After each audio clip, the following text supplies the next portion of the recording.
anatosha, anatosha. Hata siku ya leo anatosha, hata katika hiyo hali bado anatosha, anatosha Bwana, tunasema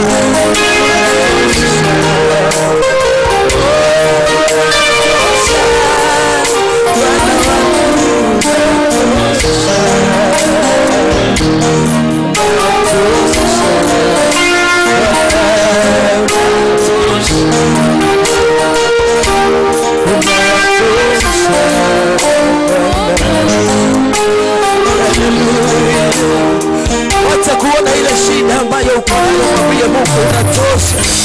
Katikati ya hiyo shida Bwana unatosha. Katikati ya haya majaribu Bwana unatosha. Katikati ya maumivu Bwana unatosha. Katikati ya hali nzito unatosha. Katikati ya mawimbi Bwana unatosha. Unatosha. Unatosha. Unatosha.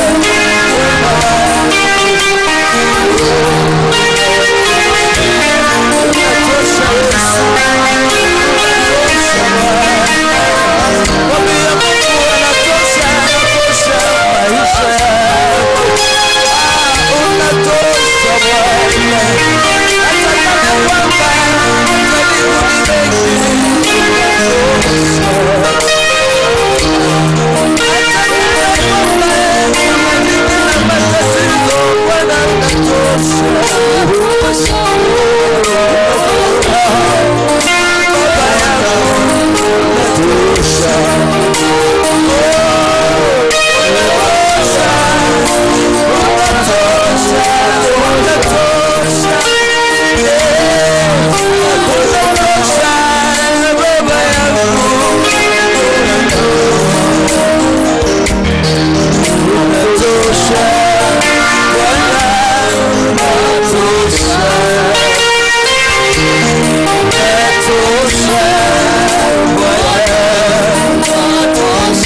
katika hiyo hali ya maombi, ukitazama vile Mungu ametosha,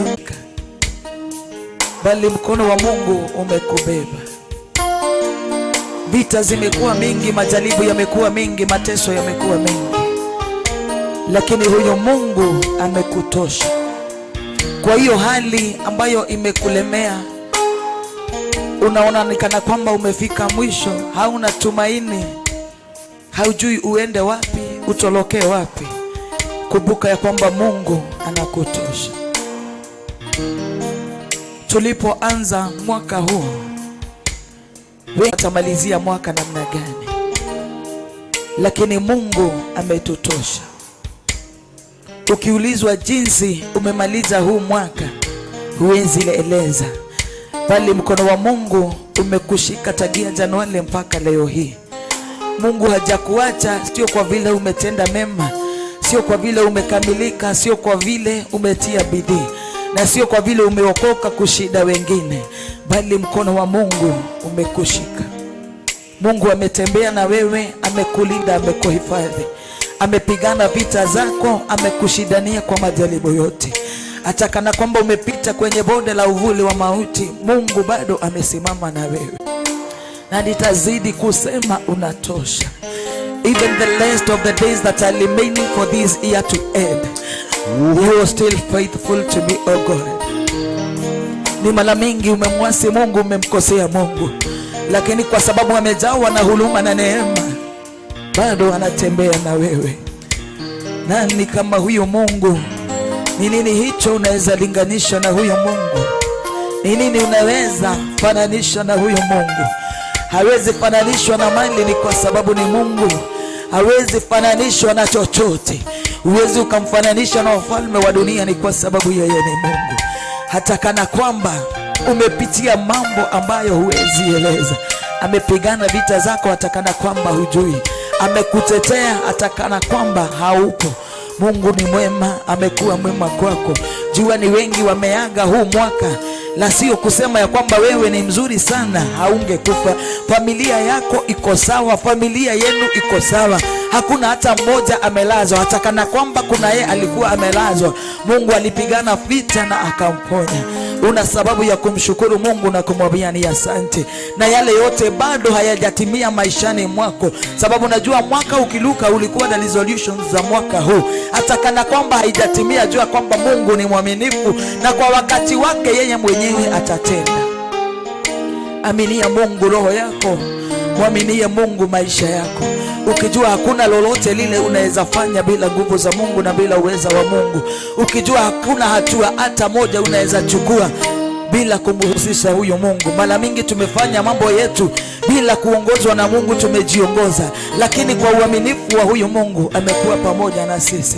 Kwa hakika alituahidi ya kwamba hata tuacha mpaka mwisho wa dahali, tazidi kuwa na sisi. Mshukuru Mungu, mwambie naja mbele zako Bwana kukushukuru, kukuambia ni asante, ni kwa sababu ya umbali huu. Kwa hakika Bwana imegharimu mkono wako, imegharimu nguvu zako. Kama ni maadui wangeulizwa, wangelikumeza ungali bado hai, lakini Mungu amekulinda, amekuhifadhi. Mwambie Mungu ni asante, mwambie Mungu ni asante. Nasema ni asante Bwana, ni kwa sababu ya wema wako. Asante ni kwa sababu ya uaminifu wako Bwana. Jina lako Yesu litukuzwe, jina lako Bwana liinuliwe. Nani kama wewe Bwana? Nani kama wewe Yesu? Wakufananishwa na wewe ni nani Bwana? Katikati ya miungu Bwana umeinuliwa, katikati ya miungu Bwana umetukuka. Mwambie Mungu kutoka ndani ya moyo wangu, pokea sifa Bwana, ni kwa sababu umenitenda mema. Wengi wamesafiri, wameaga, wamekuwa na ajali za barabara, lakini Mungu nimesafiri hata bila kukujulisha, lakini Bwana umekuwa mwema, umekuwa mwema. tafakari wema wa Mungu, tafakari vita Bwana amepigana. Hata siku ya leo hiyo jambo ambayo imesimama mbele yako kama mlima, wacha isikubebe, bali mtazamie huyu Mungu. Mungu muweza wa yote. Ni hali mingi Bwana amekupigania. Kwa hiyo hii si ya kipekee sana kwa Mungu asiweze kukutendea. Hakuna jambo Mungu linalokushinda. Wewe ni Mungu muweza, unaweza mambo yote. Tunatangaza nguvu za damu yako Yesu kwa hali zetu, kwa hali zetu Bwana. Wewe ni Mungu unayesikia maombi na unajibu. Tunajua Bwana ya kwamba siku ya leo utatujibu kwa wazi. Yale maombi umeishi kuomba siku mingi, jua ya kwamba Mungu anayo masikio, huwa anasikia. Na siku ya leo Bwana atakujibu, ni kwa sababu ni mwaminifu. Amini Mungu, amini Mungu. Inua imani yako na ili umtazamie huyu Mungu. Kwambie hii hali Bwana naileta kwako, na ili nisiweze kuaibika. Mungu amekufunika kutokana na aibu. Huyu Mungu ni mwema. Adui zako wangelitamani sana uangamie, adui zako wangelitamani sana uaibike, lakini kwa wema wako wote wewe ni mwema. Hakuna kama wewe Bwana, wako Yesu. Mwambie Bwana ni asante, asante kwa wema wako, milinda yako. Mwambie Bwana ni asante, asante, asante kwa wema wako, milinda yako. Mwambie Bwana ni asante, asante Bwana kwa wema wako Adonai, milinda yako. Nasema ni asante, asante kwa wema wako Baba yangu, fadhili zako. Haleluya. Bwana wangu ni asante, asante, asante Bwana kwa wema wako Yesu, fadhili zako. Bwana ni asante,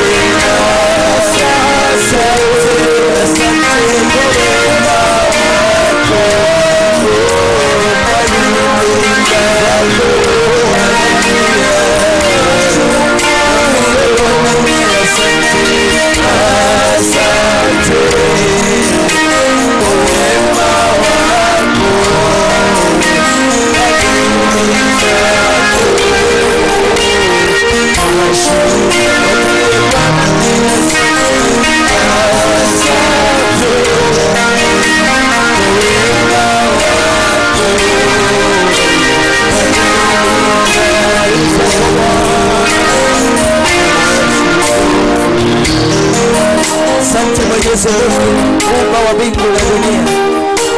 Unastahili sifa za mioyo yetu Baba yetu. Asante ni kwa sababu wewe ni Mungu. Adhuhuri ya siku ya leo Bwana tunakuinulia mikono yetu, tukisema ni asante, ni asante. Kwa hakika Bwana umepigana vita zote. Wewe ni mwema na ni mwaminifu. Pokea sifa, pokea sifa, pokea sifa. Pokea sifa Bwana, pokea sifa Yesu. Na ni kwa jina la Yesu Kristo tumeomba na kushukuru. Amen. Kila mmoja wetu waseme amen. Amen. Yes. Amen. Kuna viti mbele yako, kuna viti.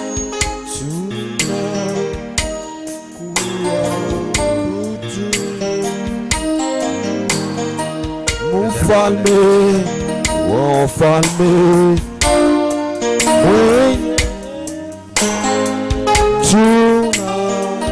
tusimame kwa miguu yetu, tusimame kwa miguu yetu. Nasema kuna viti mbele. I said that viti uko mbele, kuna viti pale. I don't want to see an empty seat in front of me. Just come and sit here. Yes, that way. Good. Thank you. Let's pray.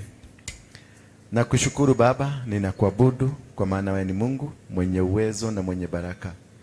Hakuna Mungu mwingine kama wewe na hakuna aliye na uwezo kuliko wako. Ninakuuliza siku hii ukanitumie tu kama chombo katika ufalme wako, nikaweze kufikisha ujumbe wako kwa hawa watu ambao umenitumia, nikaweze kuzungumza na wao. Nitumie tu nikaweze kunena neno tu ambalo upasa kwa siku ya leo. Neno la leo, neno la siku hii. Jina lako litukuzwe na ufalme wako uwe pamoja nasi. Ni katika jina la Yesu Kristo naomba na kuamini. Amen. Neza, take your seat. Thank you. Welcome as we wait for others to arrive. Let's tuendelee kulisikia neno. Bwana Yesu asifiwe sana. Dennis, I'm waiting for you. Wow, nisaidie Bible hapa. My Bible. How are you? Salimia mwenzako wako karibu na mwambie karibu sana kwenye ibada ya leo. Msalimie tu. Salimia huyu, salimia huyu. Sio anasalimiwa na huyo. Tafuta mtu karibu na wewe umsalimie. Wewe mbona sina kiti hapa baba? Lazima tusukumane mpaka hapo. Thank you. Thank you. Thank you.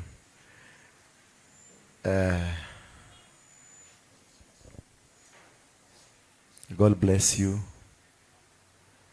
Leo ninataka tusome kujielewa. Sema kujielewa. Dennis, I'm still waiting for you. Sema kujielewa. Kujijua. Kwa maana watu wengi we don't understand ourselves. That is why we have found ourselves in spiritual mistakes. We have found ourselves in things that we don't understand what they are. Praise be the name of God.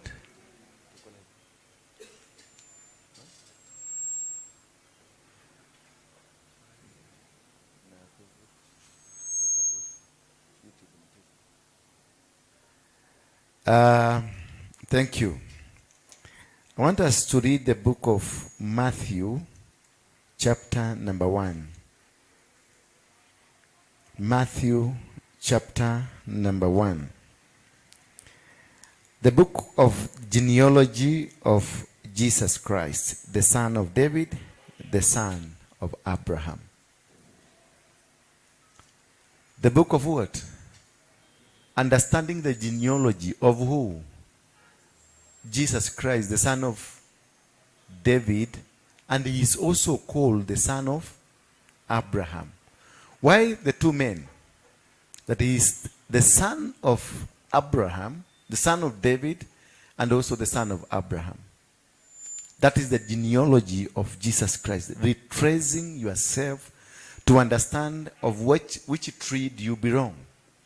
Because a tree in your family dictates what you become. Most of us, we are suffering not because we are supposed to suffer, but because we found ourselves in a tree, a family tree. And this family tree have refused to get out to leave us alone. We are suffering because we don't understand that our great-grandfather was a witch. We are suffering because we don't understand our great-grandmother alikuwa mchawi. Bwana Yesu asifiwe sana. Tunasuffer because we don't understand our great-grandmother ambaye ako 300 years ago alikuwa mganga.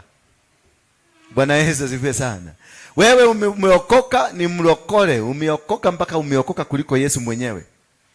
In fact unatakanga Yesu asubscribe kwako kwa sababu wewe ndio umeokoka, wewe ndio unajua sana. Lakini where you came from, the tree, the source of you is a foundation of witchcraft. Bwana Yesu asifiwe sana. And that has caused you. That is why the Bible is studying the genealogy of Jesus. He is the son of David, who is also the son of who? Abraham. Abraham is the father who was blessed that a generation will come out of you. And this generation will be blessed because of you. So we are talking of a blessing of God. Abraham being the blessed man who was blessed to carry the blessing of a generation that will come out of him. Abraham is the father of Isaac, and Isaac is the father of who? Jacob. Jacob is the father of Judah. Judah is the genealogy of Jesus Christ. So it's a blessing that is being carried. The same way a curse is being carried. Unless it is broken. Unless it is broken. Because Terah was the father of Abraham. And for Abraham to be blessed, he was told, get out of your father's compound. Get out of your father's territory. Get out of your father's influence. Get out of your father's compound so that I can be able to bless you.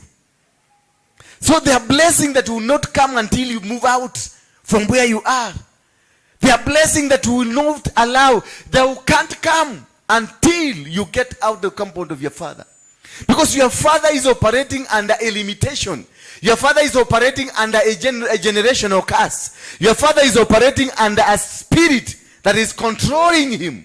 Therefore, nothing will happen to you while you sit around there. That is Abraham. He was told to get out of there so that he can be blessed. He was told, get, Babaka, go and sit there. You are struggling to get me. Hallelujah. So for him to tap to become a father of nations, he had to be disconnected from his father, who was a father of idols. Tell your neighbor you have to be disconnected. And that is our topic today. Mwambie to tell your neighbor that is the topic today. Tell your neighbor, I have to be disconnected. Because you are not suffering because you are not a Christian.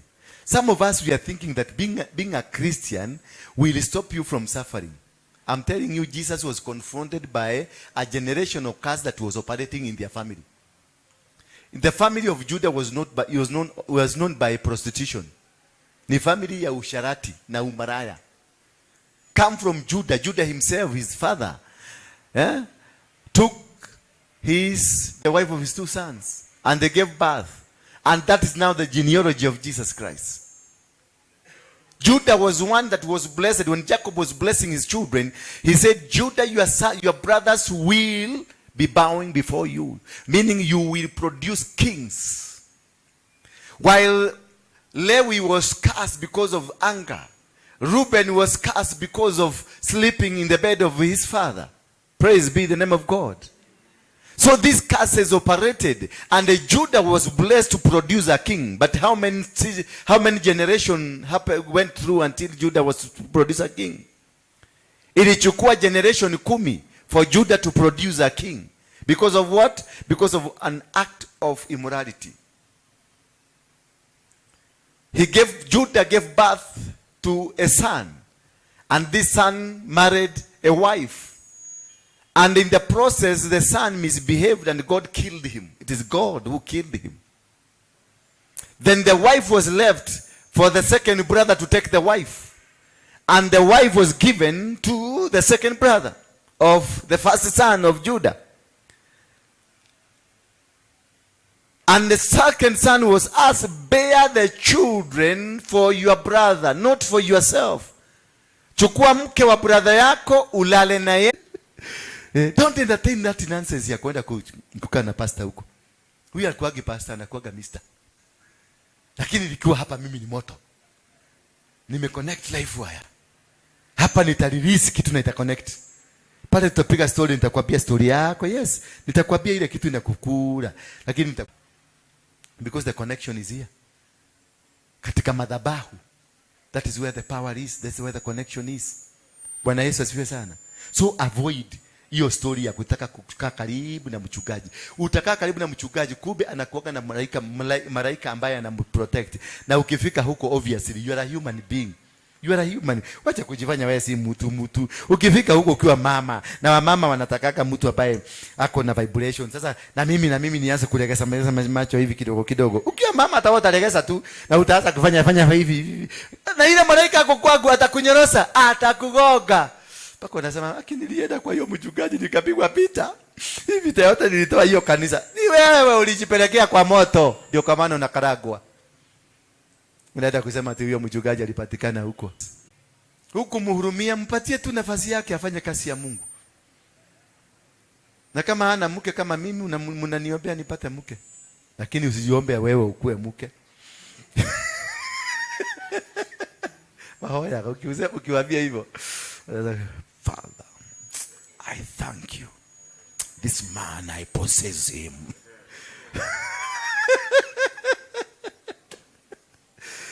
Hallelujah. Then when you are operating under the blessings of God, it is based on the obedience. Hawa wana wa Rekabu, they disobeyed the man of God because he told him what to do.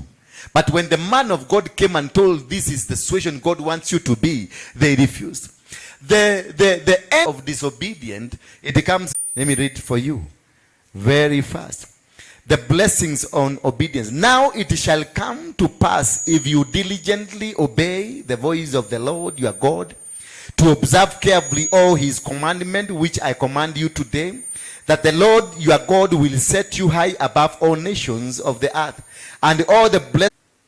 So Jeremiah was sent kwa wana wa Rekabu. That was the voice of God, but they disobeyed the voice of God. When you disobey the voice of God, this is what befalls you. Verse number 15. But it shall come to pass, if you do not obey the voice of God, the Lord your God, to observe carefully all his commandments and his statutes, which I command you today, that all these curses will come upon you and overtake you. The curses will come upon you and they will overtake you because of disobedience. Because of not listening to the word of God. When Abraham was told, take yourself and your wife and your kwambia na usibebe mtu wa familia yenu, he disobeyed. He carried, alitembea na karutu ka brother yake because of alifikiria huruma, alikuwa na huruma ya mtoto ya brother yake. Alishindwa nitaacha na nani? But God had commanded him, don't go with your brother. Don't go with anybody that belongs to your family. Go only with your wife, your cows, your cattle. Na ukipata mapanya zenu beba tu mwende.